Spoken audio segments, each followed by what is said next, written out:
my name's Dr. K. We're going to be focusing today on hair loss. Now, this is a huge topic, and I'm going to do my best to highlight the high-yield things in what the majority of patients ask me when they come in to be treated for hair loss. So we'll focus on that and the most common types. And then we're even thinking maybe doing like a part 2 at some point in the spring, just because it's such a big topic and I won't be able to get through everything about it in just underneath an hour. But let's first take a step back. So my name is Dr. Kamrani. I am been in the practice now for about 6 to 8 weeks. Even though I'm new to the practice, I grew up in Chapel Hill. I grew up about 5 minutes down the road, so I've been in the area, but I moved away for training. So I'm a board-certified dermatologist. I did a fellowship in cosmetic and procedural dermatology. So I went to NC State for college, PCOM for medical school, and then I lived in Hershey, Pennsylvania, and did my residency, dermatology residency at Penn State. After residency, I loved lasers, I loved cosmetic procedures, but just didn't get a lot of it in my training. So I did an extra year just focusing on those skills at a practice in San Diego, California. And now I'm here to bring all of those skills to our practice here. I do a lot here. I love hair loss. I treat a lot of hair loss. I do a lot of laser treatments. We do the injectables. I treat veins as well. I did a webinar last month about that. If you haven't watched that, you can check out on our YouTube video. And then I do our more unique procedures like the rewind time, where we combine 4 to 6 different lasers to take about 5 to 10 years off, and then our sculpt and lift procedure underneath the jawline. Outside of work, I love physical activity. I love working out. I'm currently reading the Throne of Glass series. If anyone is reading that, you probably know how addicting it is. I love to travel, and a new hobby that I'm trying to get better at is restoring old pieces of furniture. Okay, moving right along. So we're going to go through common types of hair loss. We're going to go through all the treatment options that have been studied. We'll go through a few before and afters, and then I would really want to leave a lot of time for Q&A because I feel like that's going to be the most beneficial and helpful for everyone. Okay, so let's first discuss what's normal and what is not normal. So on average, normal people are losing about 100 hairs a day, and that is your normal hair cycle.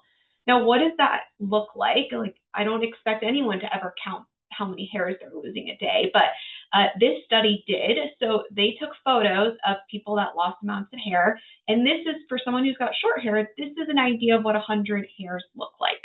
So this is average. So you can lose more on some days, less on other days. It can also depend on hair washing cycle and other factors as well. So this is our normal baseline.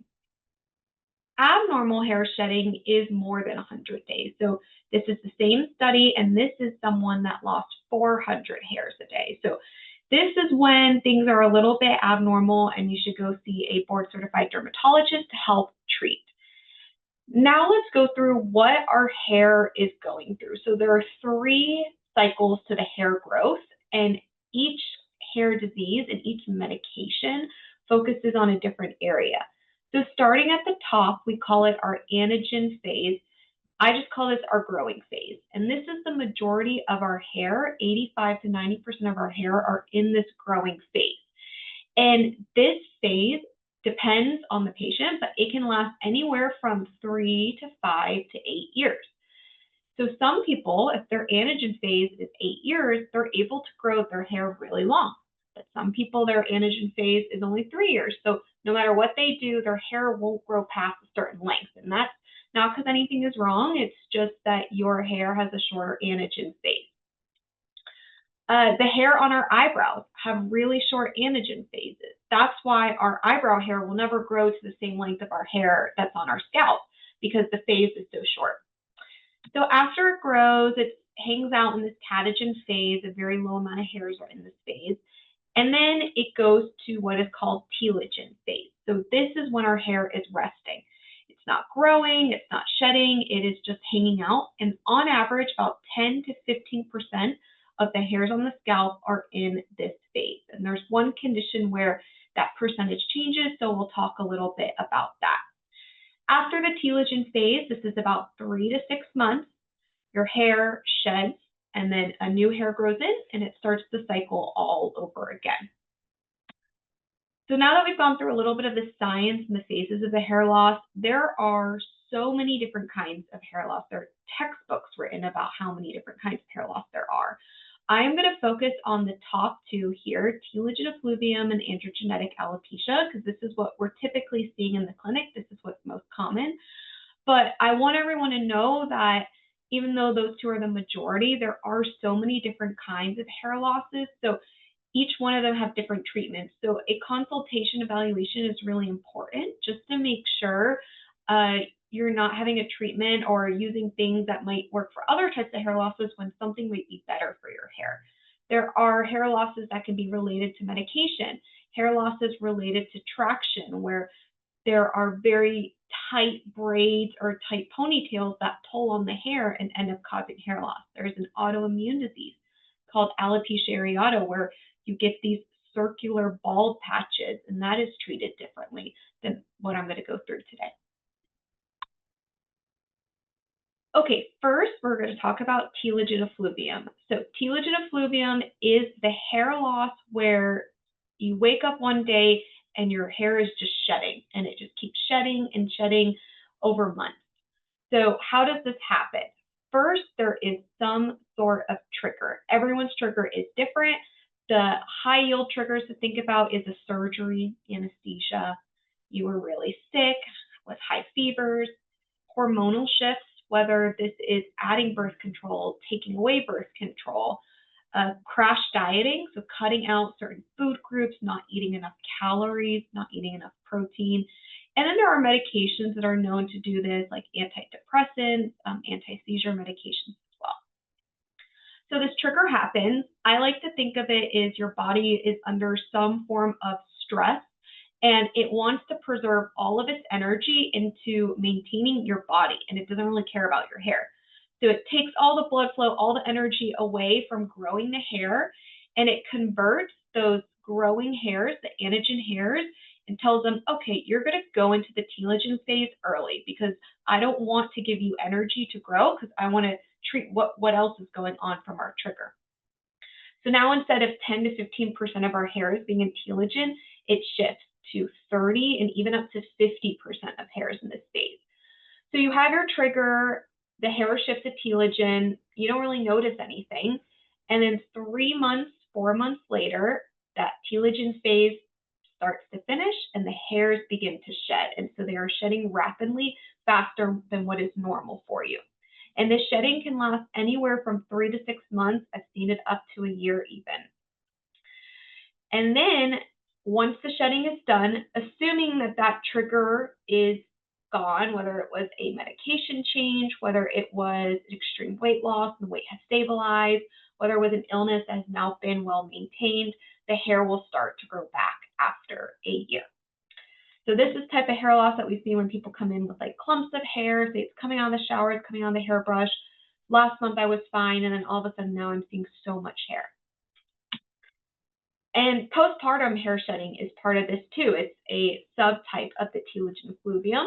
The stressor in this point is that during pregnancy, you have a huge spike in all of these hormones, estrogen, progesterone, and your hair is thriving. It is growing thicker. It is growing faster. It's so happy for all these extra hormones. And that is why when you're pregnant, people always say like your hair is beautiful, your hair is so luscious. And then after you have a baby, the dramatic shift in the hormones can cause the shedding to happen a few months later. This will normalize after time in the majority of people. And the best treatment really is patience. Patience, gentle skincare, so avoiding very tight braids, tight pulling on the hair, minimizing heat styling as much as you can. I also like to tell patients to do like a backwards hair brushing, like you're not starting just from the roots and pulling down. You start at your ends, brush a little bit here, then move up, brush a little bit here, and then go up to your roots, because your roots, all the action is happening up at your roots. So if you just are pulling down, trying to detangle everything, it's a lot of pressure on the hair and might cause some early breakage. When people are breastfeeding, I'm a little limited on things that we can do medication-wise. So it all kind of depends on whether or not you're breastfeeding, certain factors. Nutrafol does have a postpartum supplement that I've had a lot of patients use as well that have been approved for people that are breastfeeding as well. One of you guys put a question early on, so I wanted to make sure I addressed it in this, is talking about Ozempic and hair loss. Like, what is going on there? So I say Ozempic here, but in the whole category of Wegovy, all of those medicines that are focused on hair loss that are called GLPs. So this has been a big thing on social media. I've seen it online. I've seen it from patients talking to me about it, but it's not been something that they've done huge studies on just yet. I think this is a big growing field, and hopefully next year I'll have a lot more information that I can add to this. But what a lot of experts and what I also believe is happening too is you're losing a lot of weight and you're not taking in as much calories. And so your body sees that as a stressor, and it goes into the telogen effluvium hair loss. So you notice a few months after, whether it's starting the medication or a few months after your huge weight loss journey, your hair starts to shed during that point. So far, there has not been anything to show that the medicine itself is directly destroying the hair follicles. So it's kind of an indirect result from what the medication is doing. There have also been some people that are wondering, well, if someone has PCOS or other comorbidities and this weight loss is helping control that condition, does that mean the hair growth can come back faster because we're controlling the inflammation? And the answer is we don't know at this time, but it's a huge growing field. So anyone on these medications, I like to say this is temporary. Once the weight stabilizes, the hair will stabilize. And always make sure you're eating a high protein diet. Now, if you're still losing hair and still shedding, even though your weight is stable, that's the reason to come see a dermatologist.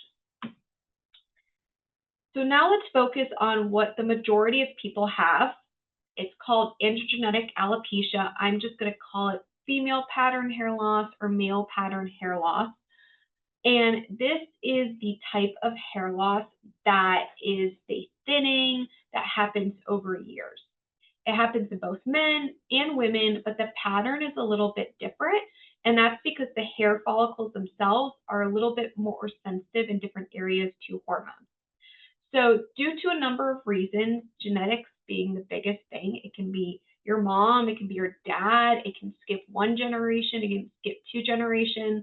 The only thing predictable about hair loss is that it's unpredictable. So it's very hard to pinpoint exactly from who you got it, but genetics, age, other conditions that people might have like PCOS, those are risk factors for hair loss. And now what's happening? So as you age, as you get more birthdays, your enzyme 5-alpha reductase starts to overwork, and it is converting a lot of testosterone into a hormone called DHT. And DHT is what causes hair to shed. It also causes the hair, instead of to grow its normal thickness, to grow a lot smaller. So we call this miniaturization. So the hair is basically getting smaller over the years because of this hormone. And the pattern for male and females are different. So for males, it typically starts in the back, the crown of the scalp, moves forward, and results in full baldness. In women, it's a little bit different. So let's go through this photo here. So this is a great photo of a patient. Over decades, the progression that happened. And this photo is not at all to scare anybody here, because everyone's hair loss is different. Just because you may look like early does not at all mean you will become advanced. Hair loss is like going down a hill. So everyone is going down that hill, but some people are going to go at different speeds. So, but basically what happens is your part line starts to widen. So you get a widened part line. And then you start to see more of the scalp. And that's because the hair is much thinner than what it was, and the number is much less. And that progresses over years. It's actually very rare for a woman to go bald, like a male pattern. It happens, can happen, but it is very rare. And you're not alone in this. About 80% of women over the age of 60 postmenopausal experience hair loss. So this is something that is very common and something that we treat every day. So let's go through all of our options. We break it down into pills, topicals, injectables, and then kind of like all the other things in the last category. So first, the pill options. So there are about 3 fairly common pills that we prescribe. There are more, but these are the top 3, the most studied 3 that I'll typically start with. And the one that we pick depends on a lot of things. So it depends first on your preference. I talk through all of the options and see what is something that you feel most comfortable with. It depends on like your medical history, what other medicines that you're on. It depends on the severity of your hair loss. If you come in and you have very severe hair loss and you want to go all in and we're gonna start treating pretty aggressively, then I'll actually do a combination of 2 different medicines. And they all have a different mechanism of action. So minoxidil, this comes in a pill form and a topical form that I'll talk about in the next slide. But minoxidil has been used for years at much higher doses to dilate, to treat blood pressure. So it causes vasodilation. So we are dilating our vessels, and so it is providing more blood flow to the scalp, and that is what helps it grow hair. Now, the dose that we're doing for hair loss is usually a very low dose, 1.25, 2.5, or 5. The dosage used for blood pressure was 30 to 40 milligrams. So I still check blood pressures, still monitoring all that stuff, but to put it in perspective, it is a very low dose. Spironolactone has been used for years off-label for acne and for hair loss as well. This blocks androgens, so it's working on the hormonal aspects of hair loss that can cause some thinning. If you're someone that has PCOS or you have acne too and hair loss, this is my go-to treatment because we can address a lot of things with just one medication. Finasteride, dutasteride, this works by blocking that enzyme that is working more as you age to prevent the hormone DHT from forming, and DHT is what can cause hair loss as well. Finasteride, dutasteride is used when you are postmenopausal. So if you're coming to me and you haven't gone through menopause yet, I'll typically not start with that one, but it'll be something that can be done later in life. And these are all options. I like to say we go through, like, the most important job that I have is to just educate and tell you what all the options are. And then you take all that information, decide what's best for you, how you want to start, and we come through that plan together. And that's things that we do during the consultation. So that minoxidil pill also comes in a topical form, which is actually over the counter, which is amazing. It's called Rogaine. You guys have probably heard about it. It's been around for decades. There is a men's, there's a women's. It doesn't matter. It's just marketing. But you want to make sure it's the 5%, because the 5% works better than the 2.5% based on studies that they've done. A minoxidil topically is more targeted. So you're just putting it on the scalp area rather than having to take a pill. I like to always say, like, pills are easier to do, obviously, than putting something in your hair every day, but there's always pros and cons too. A pill is not super smart. It doesn't know to only grow hair right here. And so you may notice hair growing in other areas, which we do laser hair here. We can treat that.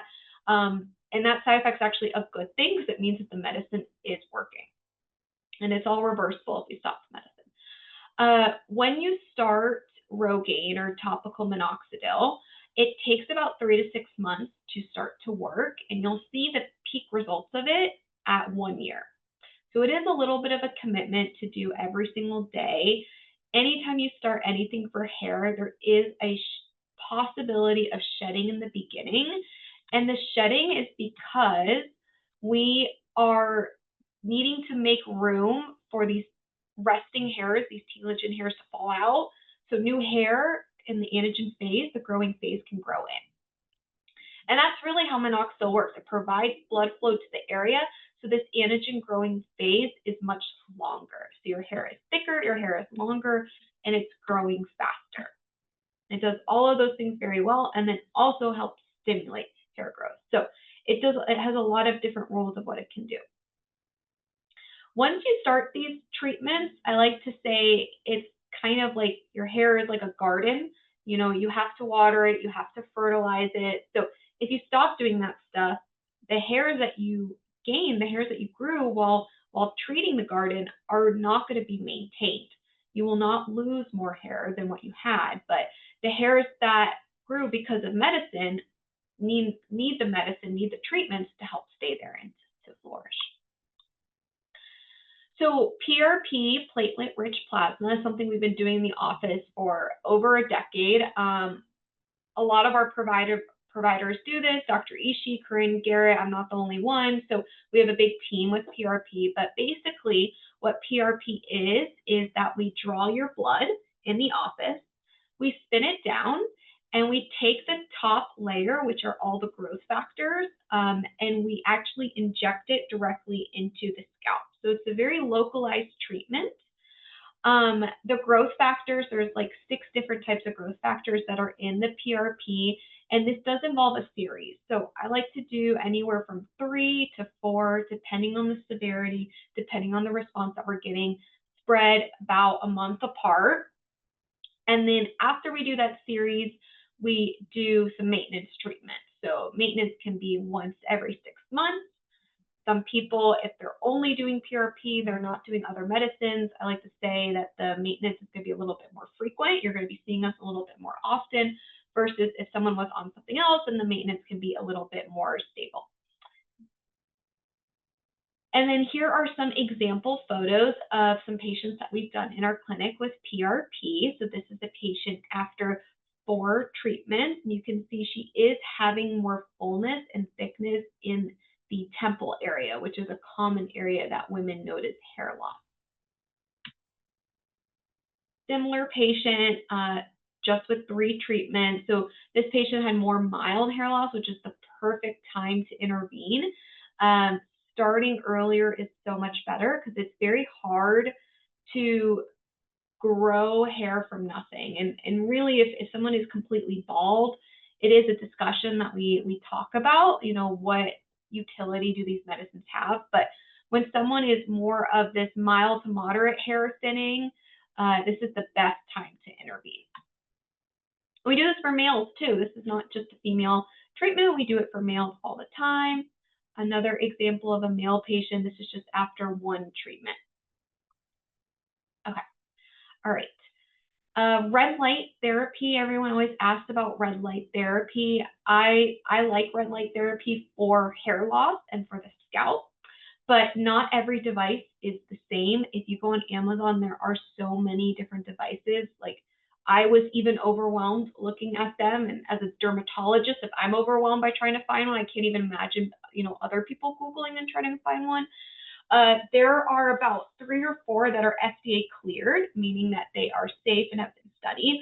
And so those are going to be the ones that we recommend. And this is an example of a brand that we've been recommending in our office as well. And so it has been working very well. Basically, this very low energy, low intensity red light gets absorbed by the mitochondria that helps stimulate proliferation, metabolism. So it helps with stimulating hair growth. All of the action is in the scalp. So I like ones that have prongs because you really want it to go into the scalp. Like, it doesn't matter if it touches your hair. This hair it doesn't matter. Everything is happening at the scalp because at the bottom of the hair follicle in the scalp are the stem cells, and that's what we're targeting. That's what we're trying to treat when we're doing all of these hair loss treatments. And then combination is key. There's not one reason for hair loss, so there's not just one treatment out there for hair loss. The best results that I've had are from people that do a combination type of treatment and that are very consistent with their treatments. So people that are staying adherent to what the recommendations are, whether it's a procedure, whether it is injectables or pills, all those things. But combining different treatments with different mechanism of actions are what have been shown to have the best results. And then we monitor you. We take photos. We are judging the treatment plan together. and seeing, whatever we need to do, if we need to make tweaks, if we need to add, if we need to take away, adjusting the dosage. So that's things that we do in these follow-up appointments. Supplements are a hot topic too. I'm going to talk a little bit about biotin. I have a love-hate relationship with biotin. So biotin for years has been thought to help with hair, nails, skin, but in reality, there is no huge clinical trial that can tell us that it actually does a lot. So this came back from a genetic cause of biotin deficiency, which is actually screened in newborns now. And so those people that couldn't make biotin, had weaker nails, skin, and hair. People thought if you just take biotin, it's going to help with that. But in reality, it doesn't. The majority of us are getting enough biotin in our diet from things like eggs, meat, and fish. I do talk a lot with my vegetarian, vegan patients about their diet too, just to make sure you're getting a well-rounded superfoods in your diet so you're able to make all the proteins that you're not consuming. There are some other things that can make you more prone to low biotin, like the malnutrition, inflammatory bowel disease. So these are Crohn's, ulcerative colitis. Your body is, the lining of your gut is so inflamed, it cannot absorb the nutrients to make biotin, alcohol abuse, and then that genetic syndrome that gets screened.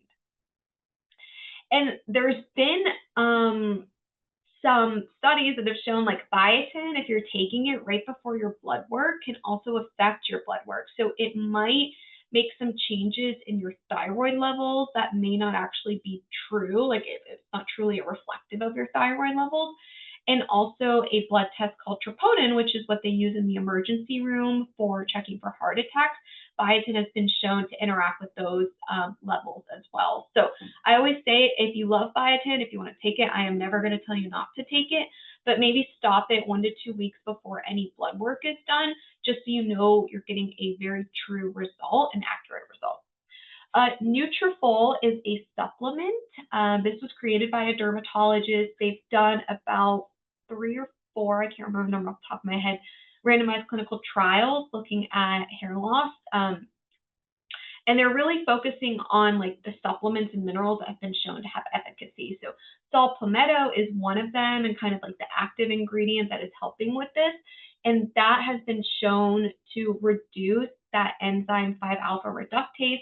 So we are reducing the DHT, which is what can lead to hair loss as well. So it's working a little bit on the hormonal aspect of hair loss without being a prescription medication.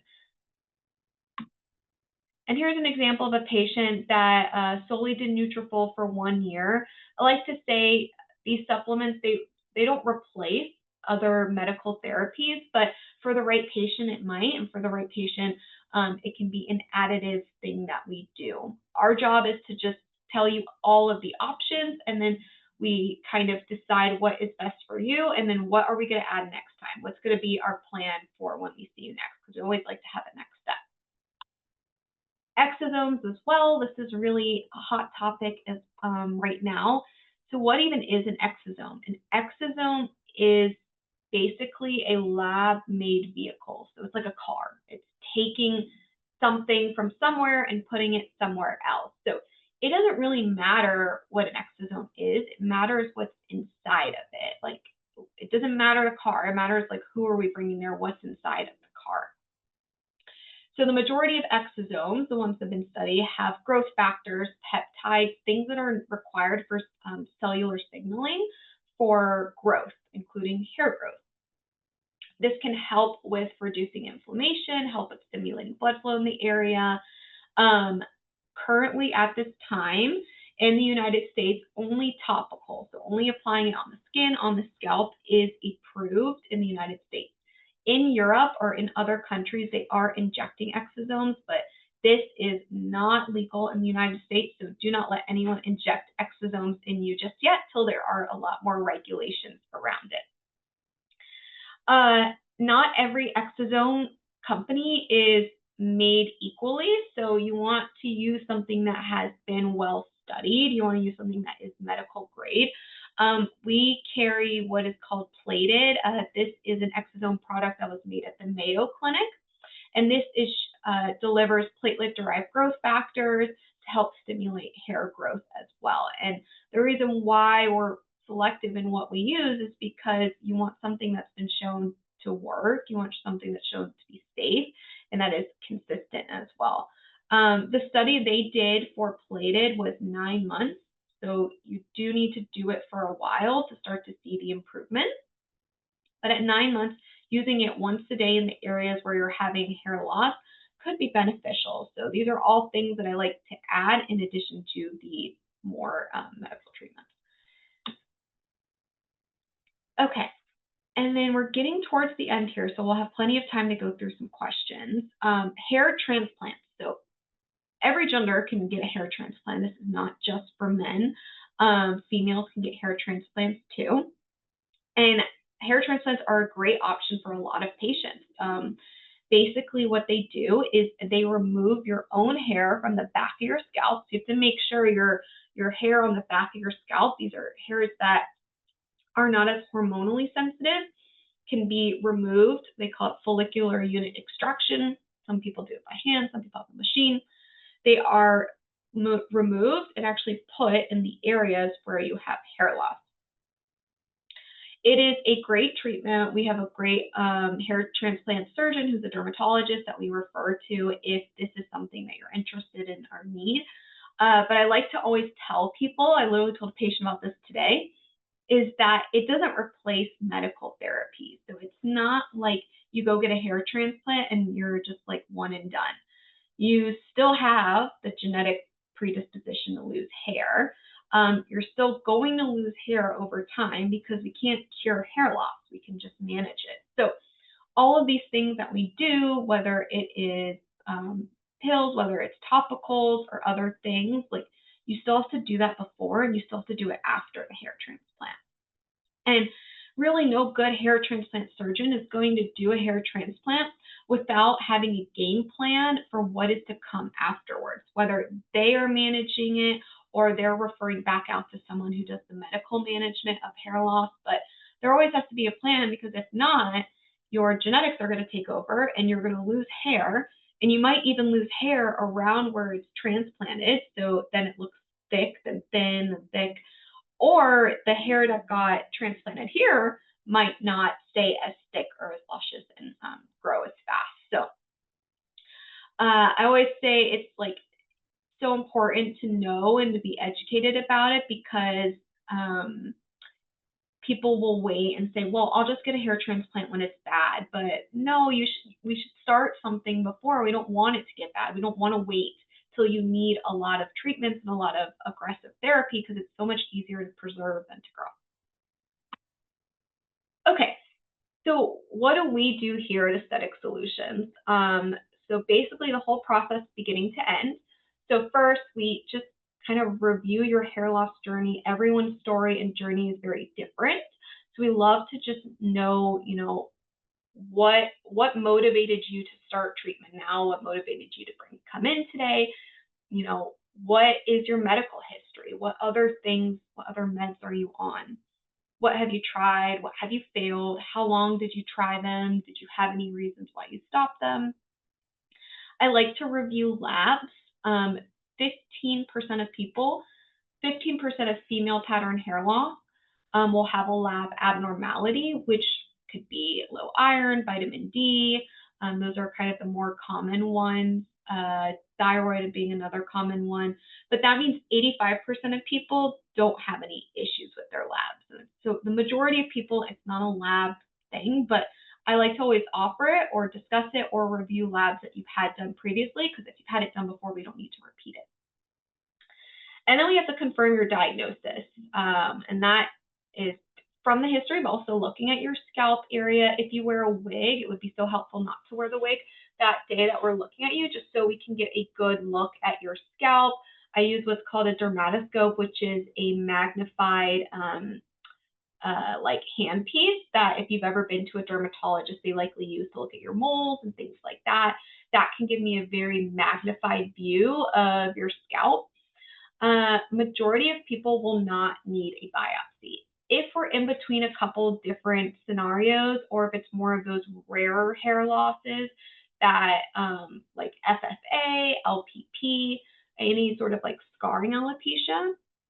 Sometimes I will recommend a scalp biopsy, but that would be something we go through in detail during your consultation. And then we decide on what is the right treatment. I usually go through all of the things, and then we kind of decide based on the consultation, how you're feeling, things like that, what we want to start with, what we want to go with. I like to do at least two things, whether that is a pill and PRP, whether that is a pill and a liquid. So I like to hit it from two different angles. Now, sometimes it's hard for some people that might have had, not the best experience with some other medicines that have. I'll typically start with one, just because when starting with one thing, we can see how you tolerate it before adding the next one. So everyone is different, and so the treatment's going to be a little bit different. For people that have really inflamed scalps, they have a lot of dandruff, there's a lot of inflammation around the follicle, we do a like hydrofacial of the scalp that can help. That can help with inflammation as well. So that's something that our estheticians can do for you too. Then we follow up and we keep seeing what's working, what can we change, what can we add. The best part is taking photos and looking at that because it gives us a very objective view. And then what's on the horizon? There are a lot of new things coming out for hair loss. So one thing is that minoxidil, they are making it more of a standard dosage and studying it to get it FDA approved for females. Because right now what's happening is it was used for blood pressure at higher dosage. So sometimes people are gonna have to like cut it like in like quarters even. And so it can get a little bit annoying. So they're currently studying that in a phase 3 trial. So hopefully it should be something that I can discuss with people next year. Stem cells are another big hot topic right now where they take stem cells from your hair, they get sent to a lab, and then they send the stem cells back for providers to inject. There's still a lot of regulation that needs to be done with this, so it's not something that we offer, but it is something that you might see online or through social media, but it's a lot of regulation that needs to be done because things are leaving our clinic. So I can't control it once it leaves the clinic. I don't know what's going on at that lab. How can we be 100% certain the cells that are coming back are yours, not someone else? So there's a lot of logistics that go into that. And then the thing I'm most excited about is I love lasers. Lasers are like my favorite thing. It's my passion, and then treating hair. So why not combining both of them? So during my fellowship in San Diego, this was something that I was very passionate about. So me, with the help of one of my mentors, Dr. Fabi, and my co-fellow, Dr. Maya Versavich, we actually created a clinical trial studying this. So looking at two different types of lasers on the Fraxel laser to see if that will stimulate hair growth. And these patients are going through a series right now. We actually have this machine that provides hair counts and magnified views. So it's actually counting how many hairs are in anagen, telogen, the thickness of them. So it's really getting down to the nitty gritty to see how much result and what can we expect after doing that series. So should have those results in February. So I'll be excited to share all that. And then even with all that, me with a couple other authors as well did a whole review of what even been published for lasers in hair. And so that's been recently accepted to medical journals. So my goal with all of this is to also educate other dermatologists out there that there is so much utility to lasers. So next and final steps, we're here to guide you, educate you throughout the whole process. Everyone's hair is different. It's a very personalized approach. Your scalp is like a garden. You got to water it. You got to preserve it. We have to maintain it. So consistency is really important, and it's so much easier for us to preserve hair than grow hair. So the longer, don't wait till things are severe. The longer you wait, the more difficult it might be to regrow hair. And that's it. So let's go to our questions. So other different types of peptides that can help. So this is a great question.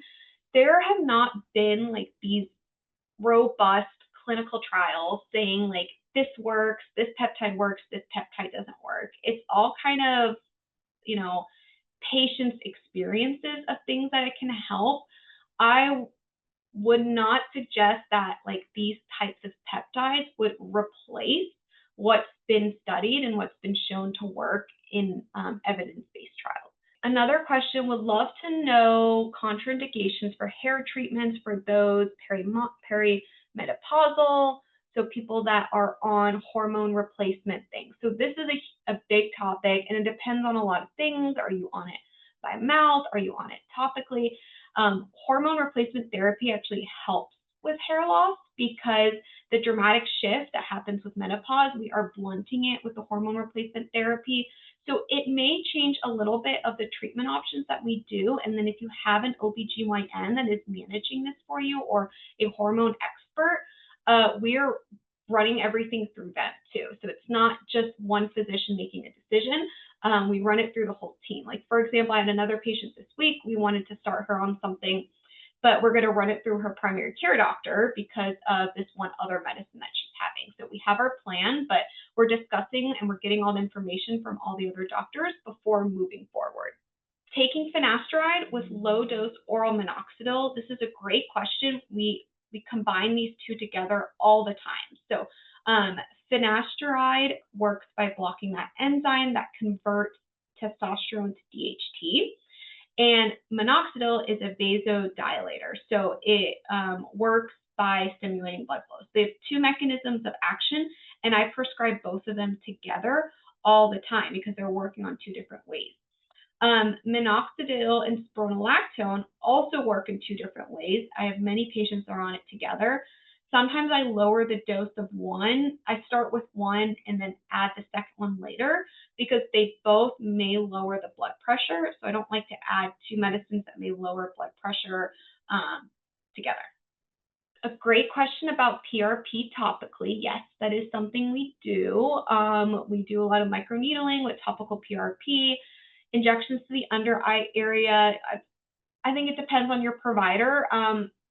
I feel like I haven't had as much success with doing that, and it's come a little bit out of favor. So I think it would just depend on your anatomy, what your goals are. But topical PRP, yes, is done very commonly with microneedling.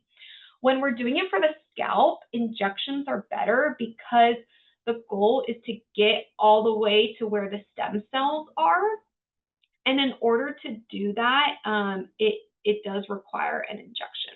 Okay, Tim has a question about like an ACE inhibitor medication. There have been some reports of these medicines helping with blood pressure, with hair loss. They're typically a blood pressure medicine. It's not like my number one go-to, but for someone that may have tried all the other things or based on their medical history, there have been some reports of these medicines helping. How recent would you accept lab work? Oh, this is such a good question, and it really just depends. Ideally, not more than a year. If you are someone that has a lot of comorbidities or other things, and maybe we need to recheck it. I had a patient that has a history of low vitamin D. She's taking supplements, but hasn't been rechecked in almost 9 months. Well, then I think, okay, maybe we should check that as well. So it really depends on you. It depends on the medicines that you're taking and whether or not we've tried a bunch of different treatments and things aren't really going where we want them to go. So then revisiting the lab situation.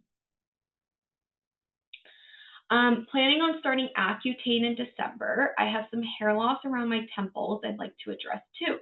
Is there anything I can do while on Accutane, or should I wait while I'm done with Accutane? So really great question. Accutane is an incredible medicine for acne.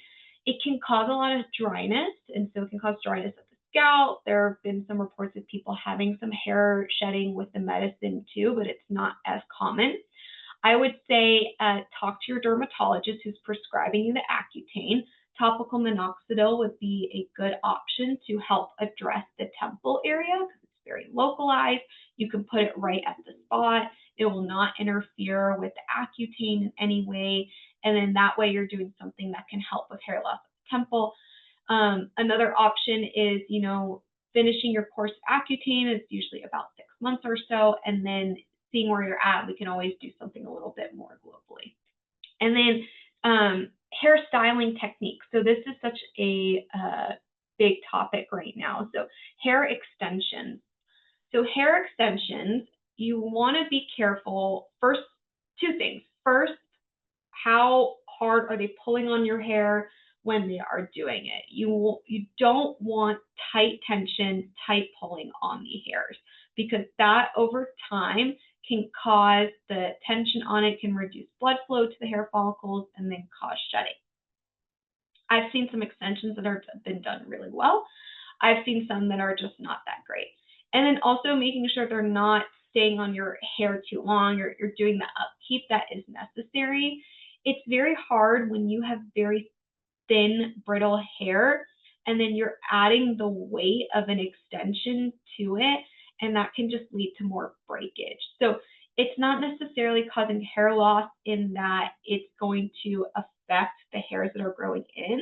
It's that you're adding all this weight to these thin, brittle hairs. You just have to make sure that if you're doing it because your hair is thin and brittle and breaks easily, well, maybe we need to address that first, and then you won't need the extensions as much. Does hair coloring worsen hair loss? Bleaching of hair can be very stressful on the hair. It can lead to breakage of the hair too, but it won't lead to hair loss in terms of like shedding at the scalp level. But harsh hair treatments like that, and extreme heat, bleaching, those can lead to your hair being more brittle. And shampoos are a great question. So yes and no. So some shampoos, the one that's been studied the most right now is any shampoo that has ketoconazole. And this is kind of a newer thing. So ketoconazole shampoo, there is one over the counter called Nicerol, and then there is a prescription grade that I'll prescribe. That has been shown to help with hair loss. I wouldn't do it by itself, but it's in combination. And it's because for some people, the hair loss can be a result of a lot of inflammation of the scalp, a lot of flaking of the scalp. So the ketoconazole will help treat that. So that is one shampoo that has been studied to help with hair loss. There are some other shampoos that say they help with hair loss. There even minoxidil, there's a minoxidil shampoo. The reason why I'm not 100% on this is because if you think about when you're in the shower, you're leaving the shampoo on your hair for like 2, maybe 3 minutes, usually no more than that, and if that, it's just not enough time for it to penetrate where it needs to go. So that's why topical minoxidil works well, because you're putting in your hair, you're leaving it overnight, you can wash it out in the morning. It has enough time to actually penetrate through, because that takes a couple hours. So the ketoconazole works at the surface level. It's not going to the stem cells. It's working at the surface level. So that, as long as it's staying on for 3 minutes, you can wash it out. But anything that is saying that it will grow hair by going through like the deeper layers or through the stem cells, it's just not going to work because it's not on your scalp long enough. Is it bad to wash your hair every day? So when you wash your hair every day, one, the shampoos can be very irritating to the hair. So that can dry out the hair and make it more brittle. That can also lead to hair loss as well. Everyone's scalp is a little bit different. So some people produce a lot more of what is called sebum from sebocytes in the scalp. This is like oils of the scalp. So if you have a lot of oil in your scalp, you're going to feel like you need to wash your hair more frequently. I tell people don't wash your hair every single day. If you even want to do every other day, that is a great option, because that will help prevent like it being dry and brittle from the shampoo. Okay, so this is a little bit of a longer question, but a good question to discuss. So talking about menopause, the patches, the gels for hormones, and then hair loss that can be associated with doing like treatments with finasterides, spironolactones. Yeah, it is kind of crazy. Like OBGYNs handle the hormones part, derms handle the prescription part, and derms handle the hair loss part, but an OBGYN is not treating your hair loss, and a dermatologist should not be prescribing you, menopause therapy. So it's all in combination of different treatments. I like to take a step back and look like what pills you're on, what patches you're on, how long you've been on them. And then if you are on those, I always run it through your OBGYN before starting you on the hormonal types of therapies. They typically do not interact, such as for lactone and minoxidil, but I like to always run it by because we like to just all your doctors should be on board with what is being started. And if things need to be adjusted appropriately, then they can be. But minoxidil does not interact with any of those things. Rosemary oil, can that actually help with hair growth? So rosemary, peppermint, all of those things work on vasodilation, so they help with stimulating blood flow to the scalp. So yes, maybe there's not been I don't think I've ever had a patient come in and say, oh my God, the rosemary oil has cured my hair loss. No. Is it gonna hurt? No. So it might be something that you might want to do. Does metformin affect hair loss? So metformin is a medication used for a lot of different things. Diabetes, there's been some evidence for PCOS as well. It is an important medicine to control those comorbidities. Can it affect hair loss? Technically, any new medicine can cause hair loss, but it is so important to control the conditions that are treating the metformin because those conditions themselves can cause hair loss, if that makes sense. And there's actually been some studies right now looking at metformin for a treatment of another type of hair loss, a type of scarring type of hair loss. So should more information come out about this? Hopefully, yes, but I do know another hair loss provider that for those people with the scarring hair loss, they actually do topical metformin from a compounding pharmacy and have had good results with that. Okay. All right, I think I'm gonna have to, I think we answered all of these questions. I hope I gave everyone enough time to go through it. This is a very large topic and I just wanted to at least educate everyone on what all the options were, what can be done, expectations. Please reach out to us if you need anything.